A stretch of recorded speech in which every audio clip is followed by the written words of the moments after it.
Hello friends, तो स्वागत है आपको मेरे यूट्यूब चैनल कॉन्सेप्ट के ऊपर। और इस वीडियो में देखने वाले क्लास 10 का बहुत ही इंपॉर्टेंट क्वेश्चन जो कि हमेशा बोर्ड्स में आता रहता है, वो है prove that root 5 is a irrational number.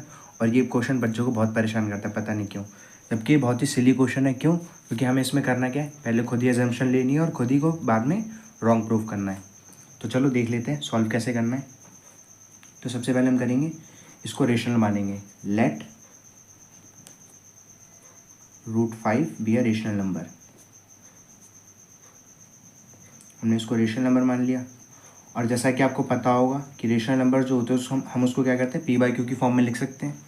So root 5 is equal to a by b. अब देखो यहाँ पे ए एंड बी क्या है, a and b are coprime number, a and b are coprime number. अब coprime number का मतलब क्या हुआ कि ए एंड बी ऐसे नंबर है जिनका कॉमन फैक्टर क्या है, 1 है। तो हमने खुद से अजम्पशन मान लिए। अब हम इसी से क्या करेंगे, खुद को रॉन्ग प्रूफ करेंगे। हम देखो करके देख लेते हैं। अगर हम इस बी को इधर भेज दें तो क्या हो जाएगा, B root 5 is equal to A. अब हम करेंगे क्या, बाय एस बी एस, मतलब सास बहू साजिश, स्क्वायरिंग बोथ साइड। ठीक है, स्क्वायरिंग बोथ साइड मतलब क्या है, दोनों साइड हम स्क्वायर कर लेंगे। अब स्क्वायर का मतलब तो पता है ना, तो बी रूट 5 का square is equal to a square. यहाँ पे क्या हो जाएगा, 5b स्क्वायर। अब देखो बच्चों को ना इस चीज़ में बहुत कन्फ्यूज़न रहती है कि ये रूट 5 था, इसका स्क्वायर करा 5 कैसे लिख दिया।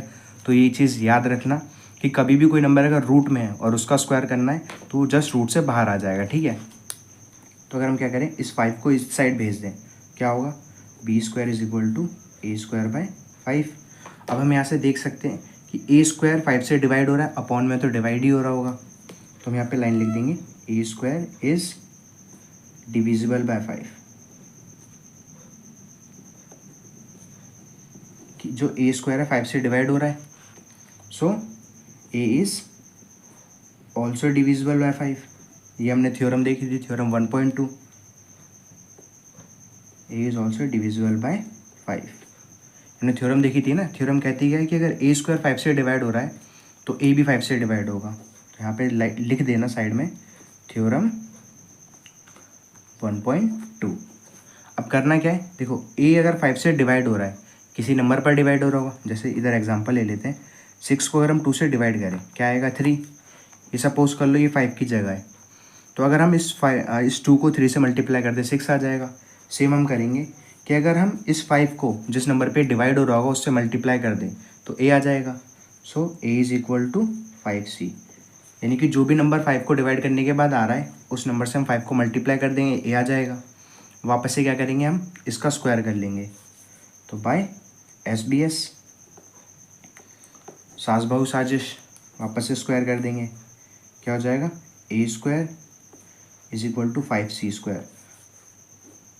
अब 5c स्क्वायर, 5 का स्क्वायर 25 होता है, यहाँ से क्या आ जाएगा, A square is equal to 25c square. अब देखो करना क्या आपको, यहाँ पे ना इसको फर्स्ट मान लेना। अब करना क्या है, इस यहाँ पे ए स्क्वायर की वैल्यू 5b स्क्वायर है, इसको हम पुट कर लेंगे किस में, इस वाले पार्ट में ए स्क्वायर की जगह। तो put a square is equal to 5b square, इसको सेकंड मान लेना इन सेकेंड इक्वेशन। तो हमने करा क्या है, यहाँ से ए स्क्वायर की वैल्यू उठाई क्या थी, 5b स्क्वायर, और उसको पुट कर देंगे कहाँ, इस वाले पार्ट में। तो ए स्क्वायर की जगह क्या आ जाएगा, 5b square is equal to, ये कितना था, 25c स्क्वायर। अब देखो 5 से कट जाएगा, यानी कि हम उधर लेके जाएंगे डिवाइड हो जाएगा। तो ये क्या हो जाएगा, b square is equal to 5c square. अब वापस से अगर हम इस 5 को b के नीचे लाएं क्या हो जाएगा, c square is equal to b square by 5।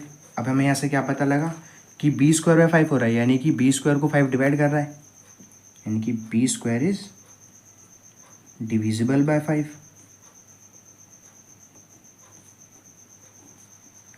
So b is also divisible by 5, theorem 1.2,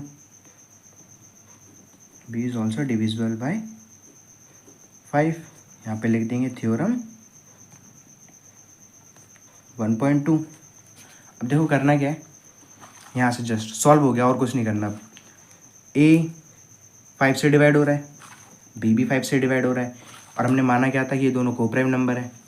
coprime के कॉमन फैक्टर क्या होते हैं 1, और हमें यहाँ से क्या पता लगा कि ए और बी के कॉमन फैक्टर 5 भी है, तो यहाँ से हमारी अजम्पशन रॉन्ग हो गई।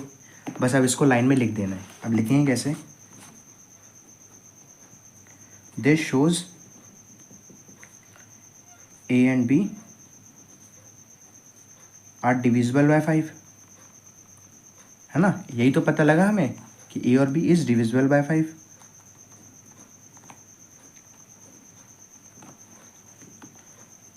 सो by this contradiction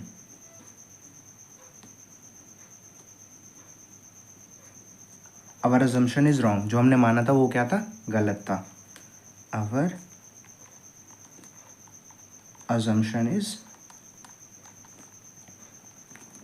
wrong. So √5 is a irrational number.